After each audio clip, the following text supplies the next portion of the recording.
decided that he was going to come sovereignly himself, came in the back door of his own world, laid his head down in a manger, made himself subject unto a woman. You're not understanding. Mary was approximately a teenager, maybe 14 years of age. He made himself subject to a 14-year-old. He was God.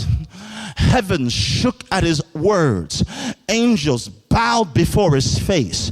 And now to a 14-year-old little girl, he would have to wait on her to decide when to change his diapers. He would have to cry and wait on her to give him milk. He would have to lay there and wait for her to pick him up. He couldn't call for Gabriel. He couldn't call for Michael. It would negate the human experience. He emptied himself of his own godness and yet retained his godness. What do you mean? He gave up his God rights,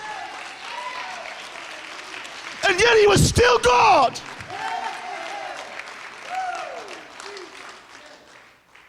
That's why the angels look at us and marvel.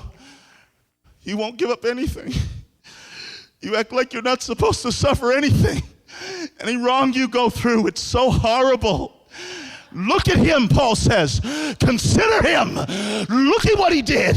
He said he did it first. He didn't ask you to do it first. He did it first. You're worth it. Somebody lift your hands and thank him. Thank you for considering me worth it. Thank you. Thank you for considering me worth it. He was a mystery in flesh. Great is the mystery of godliness. God was manifested in the flesh. He was a mystery that is yet to be fully understood. How he would lay there as a baby and look up into Mary's eyes, and yet as he was being held as a baby, as God, he was holding the world Mary was walking on. Mystery. While he drank from Mary's breast as a baby, as God, he was actually creating the milk he was drinking. Mystery. As he looked into Mary's eyes, there were galaxies that were behind little baby eyes, universes that Mary had never seen and had no concept that they even existed.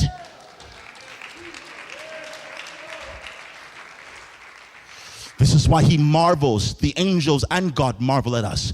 We act like we're not supposed to submit to anything. We act like we're not supposed to obey anyone. Well, I got a ministry. I got to get up and get moving. He was God and waited on a 14-year-old girl. Don't tell me you can't sit and wait on a ministry. That's foolish. God in the flesh. He became our example. He became our high priest. Psalms 22 goes down further. He said, I want you to understand. Verse 7, he said, I'll finish verse 6. But I am a worm and no man, a reproach of men, despised of all the people. God, you got to understand God. He was a God that was used to being worshiped. This is what the angels don't get. They don't get this. They don't get that we don't understand who he is. Can I explain it to you this way?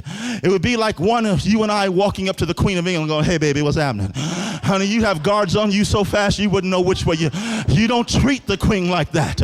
There is a title. There's her Royal Highness. It's her Majesty. You've got to talk to her correctly. There's actually a book of etiquette that you are given if you even ever get a chance to see the Queen that you must learn and know, because she is royalty.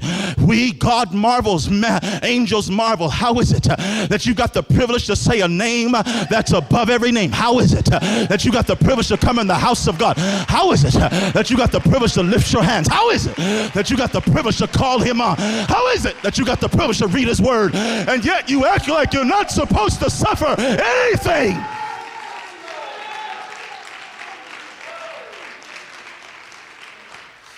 Not even God could do that. Not even God could obtain a prize and have a people and have a ministry and not be wounded. For the Bible says they shall see him whom they have pierced, who they've wounded. They wounded him. So Psalms picks it up further in his head. Listen to this. You've got to hear it the way it's brought out. Verse 8, he trusted on the Lord that he would deliver him. Let him deliver him, seeing he delighteth in him. This is now on the cross. He's being mocked by the ones he came to help. Oh, Jesus. Can I tell you what maturity is? Maturity is when God can let the person you're helping mock you, and yet you go to help. Oh, Jesus. They were mocking the one that was sent to help them. You got to understand. He proved himself.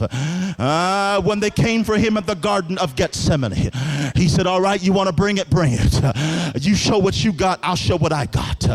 They said, we have authority. We got knives, we got swords, we got flames. We want Jesus of Nazareth. He said, now let me bring what I got, just a little bit. I am he. He invokes the divine phrase. He invokes what Isaiah said, that you are my witnesses, saith the Lord, that I am he.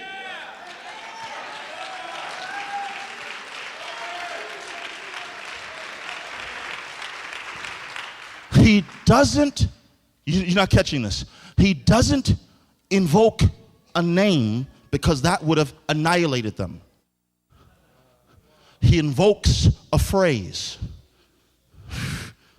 I am he. And then he makes them witness it by his own words, throw them to the ground.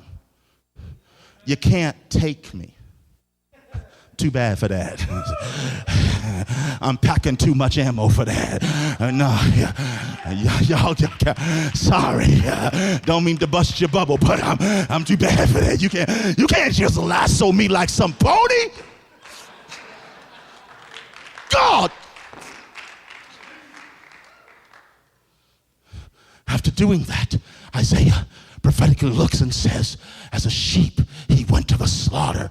Dumb. He opens not his mouth. Now you see why he had to become dumb, because in his mouth was deliverance. You see, God knows that many times you got the power to deliver yourself by your own words. You got the power to tell someone what bus to get on and what stop to get off. You understand what I'm saying? You got the power to tell somebody off. But God will say, hold your peace and I'll fight your battles. That's why a lot of you are losing your mind now, because you're always giving away pieces of your mind. You always got to tell your opinion. You always got to tell how you feel. That's why you're about ready to lose your mind, because you're always giving away pieces of it. Hold your peace and God will fight your. Oh, Jesus. The psalmist goes on and begins to, you got to catch this. Verse 12. Many bulls have compassed me. Strong bulls of Bashan have beset me round. They gape upon me with their mouths as a ravening and a roaring lion. He said, you're not getting this. He's hallucinating. I don't know if you've ever been in so much pain till you're hallucinating. I don't know if you've ever had so much damage done to you until you're not conscious, till your mind can't seem to connect the dots, can't seem to put even a sentence together because you're so racked. He's hallucinating. He's hanging on a cross and he's looking, and they look like bulls. Not just any bulls. Bulls of Bashan. Bulls of Bashan were notorious for being fierce bulls. Bulls that would kill you. Bulls that were temperamental. Bulls that were not kind. Bulls that you didn't have for pets. But bulls that were their own.